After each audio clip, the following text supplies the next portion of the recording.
नमस्ते हिंदुस्तान।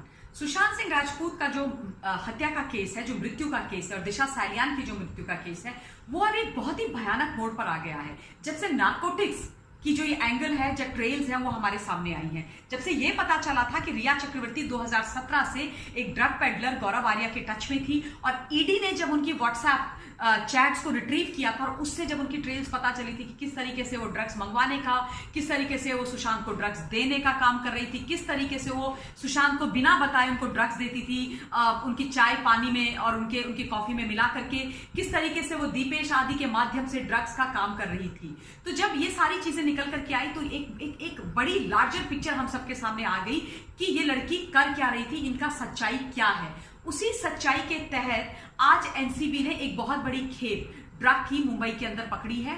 125 से 1.5 करोड़ रुपए उसकी कीमत है। जो ड्रग्स उन्होंने पकड़ी है वो कनाडा के थ्रू मुंबई में आई थी, और उसके पीछे गोवा के एक रिसोर्ट है कैलिंगूट बीच में, जिसके ड्राइवर जो है वो ये सारा काम कर रहे थे।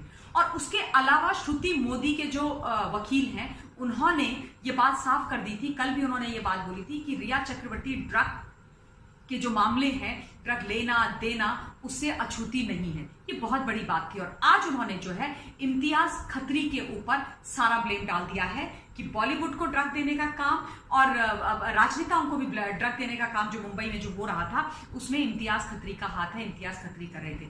इम्तियाज खत्री के बारे में आप सब लोग, सुशांत सिंह राजपूत की एक्सटेंडेड फैमिली बहुत समय से बात कर रहे थे। आप लोगों ने बहुत सारे तमाम वीडियोज उसके सामने निकाल करके लेके आए थे, जिसमें वो सुशांत को घेरने की, अपने चंगुल में लाने की कोशिश कर रहा था। अब चीजें बहुत साफ होती हुई नजर आ रही हैं। रिया चक्रवर्ती का जो भाई है शोविक चक्रवर्ती, जो लोग आज पकड़े गए हैं ड्रग की खेप के साथ, उन्होंने अपेरेंटली उसका नाम लिया है कि शोविक जो है हमारे साथ ये काम करता था। यानी कि इनडायरेक्ट नहीं, अब डायरेक्ट कनेक्शन चक्रवर्ती परिवार के ड्रग माफियाओं के साथ और ड्रग पेडलिंग के साथ निकल करके आ रहे हैं। रिया चक्रवर्ती का वो चेहरा मुझे अब याद आता है, जो उसने एक इंटरव्यू अपना दिया था 2 घंटे का, जिसमें उसने बोला कि मेरा ड्रग्स से कोई लेना देना नहीं है, मैं ना ड्रग्स करती हूँ, ना मैं ड्रग्स के बारे में कुछ जानती हूँ, मैं अपना ब्लड टेस्ट कराने के लिए तैयार हूँ, और न जाने कैसी बड़ी बड़ी बात। और बड़ी आसानी से सारे जो ब्लेम्स थे ड्रग वाले, वो उन्होंने सुशांत के सर पर शिफ्ट कर दिए थे। लेकिन सांच को आंच किया, ये सच बात होती। वो कहते हैं ना कि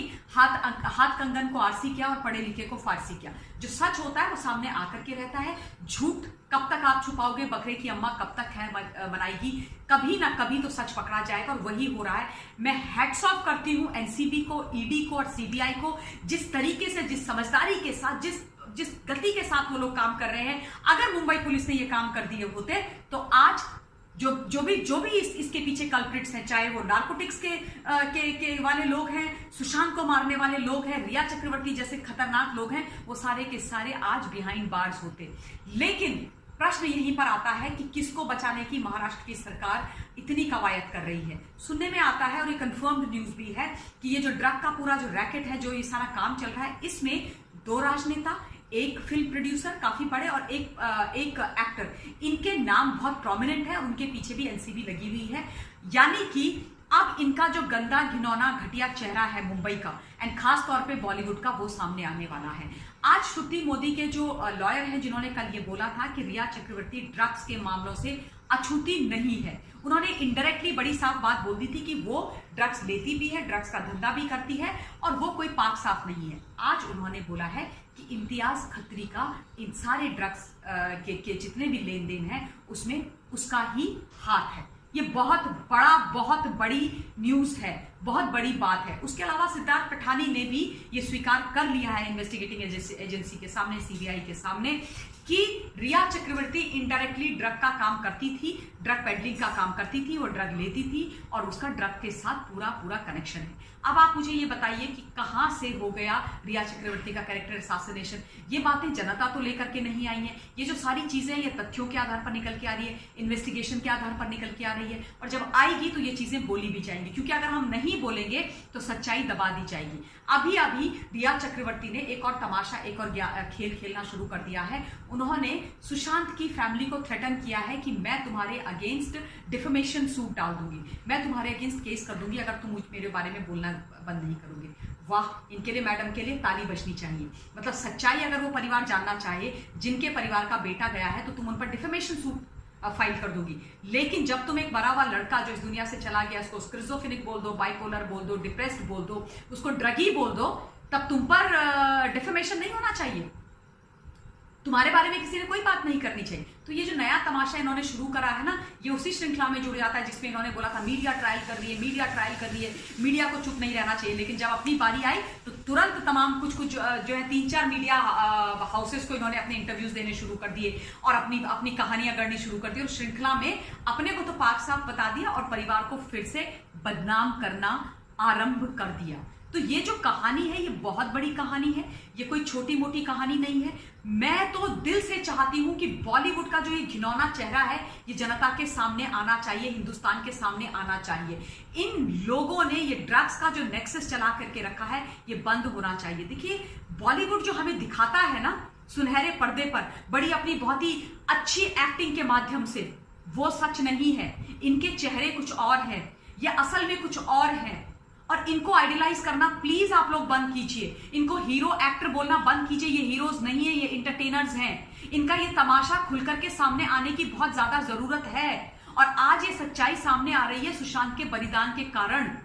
और मैं सुशांत को बोलना चाहती हूं कि सुशांत तुम्हारा ये बलिदान याद रखेगा हिंदुस्तान, क्योंकि तुम्हारे जाने के बाद आज 130 करोड़ हिंदुस्तानी अपनी पुरजोर ऊंची आवाज में ये प्रश्न पूछ रहे हैं और बॉलीवुड को बेनकाब कर रहे हैं।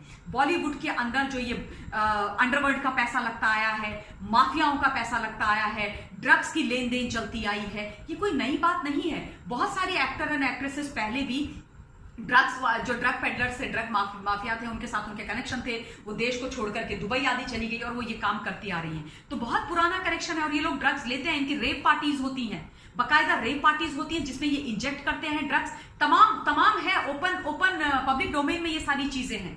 तो मुझे ये समझ में नहीं आ रहा कि वहां की सरकार क्यों इन लोगों को बचाने की कोशिश कर रही है, ये क्या कवायद चल रही है। और मैं अब निवेदन करना चाहती हूं हिंदुस्तान की सरकार से कि प्लीज इनका ये गंदा घिनौना गेम बंद कीजिए। नहीं चाहिए हमें ऐसा बॉलीवुड, नहीं चाहिए हमें ऐसे एक्टर्स, नहीं चाहिए हमें ऐसा तमाशा, नहीं देखेंगे हम पिक्चर्स, कोई फर्क नहीं पड़ता है। लेकिन इंटरटेनमेंट के नाम पे ये जो गंदगी मचा करके रख रहे हैं, जब मिडिल क्लास के लोग और छोटे शहरों के बच्चे वहां पर जाते हैं तो ये उस रैकेट में उनको फंसाते हैं, उन लोगों को फंसाते हैं, उनको जबरदस्ती ड्रग देते हैं, उनको ड्रग की एडिक्शन डालते हैं, उसके बाद उनका सेक्सुअल इस्तेमाल भी करते हैं, उनको मॉलिस्ट करते हैं, उनको सेक्सुअली असॉल्ट करते हैं, उनके रेप करते हैं, उसके बाद उनको लिटरली ड्रग पेडलिंग के काम भी करवाते हैं और ऐसे जाल में एक फंसा देते हैं कि वो उस पॉइंट पे आ जाते हैं जहां से वो वापस नहीं जा पाते।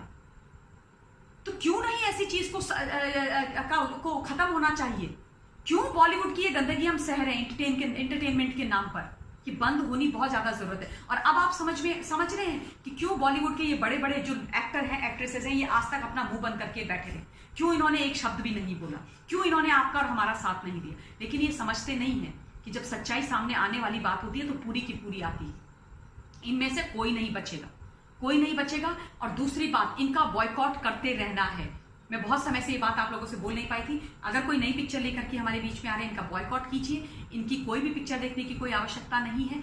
इनको धरती पर लाने का काम हमें करना है। आप देख रहे हैं ना किस तरीके से हमारे देश के यूथ को खोखला कर रहे हैं। और सबसे बड़ी बात, मैं यूथ से हिंदुस्तान के बोलना चाहती हूं, आप लोग इनको आइडियलाइज करना बंद कीजिए, बंद कीजिए। ये उड़ता पंजाब बनाने वाले वो लोग हैं जो उड़ता बॉलीवुड का जीता जागता उदाहरण है। और जो ये उड़ता बॉलीवुड है ना, नशे में धुत उड़ता बॉलीवुड, इसके पंख काटने का समय आ गया है, इसको धरती पर लाने का समय आ गया है। और आप सब लोगों को प्रणाम है कि आपने ये काम किया है। सुशांत को तभी उसकी आत्मा को शांति मिलेगी जब ये सारे नेक्सस बंद होंगे। उस लड़के को इन्होंने घेरा है, उसका गलत इस्तेमाल किया है, इसको ड्रग्स दी हैं, उसके पैसे का भी इस लड़की ने क्या इस्तेमाल किया, ड्रग्स में किया है, भगवान जाने। और उसको बुरी मौत भी दी है, ये भी सच्चाई सामने आ रही है। स्टैब्लिश होगा। कई लोग कहते हैं कि नहीं, उसकी हत्या का केस स्टैब्लिश नहीं हो रहा है। शांति रखिए, स्टैब्लिश होगा, जरूर स्टैब्लिश होएगा। बस इसी तरीके से लड़ते रहना है। और ये गंदा चेहरा इन लोगों का, चाहे वो राजनेता हो, चाहे ये बॉलीवुड के लोग हो, इसका सामने लेकर के आना है। And please stop calling them actors heroes. They are not heroes, they are entertainers. Show them your power once again. Boycott them. Thank you very much. Jai Hind.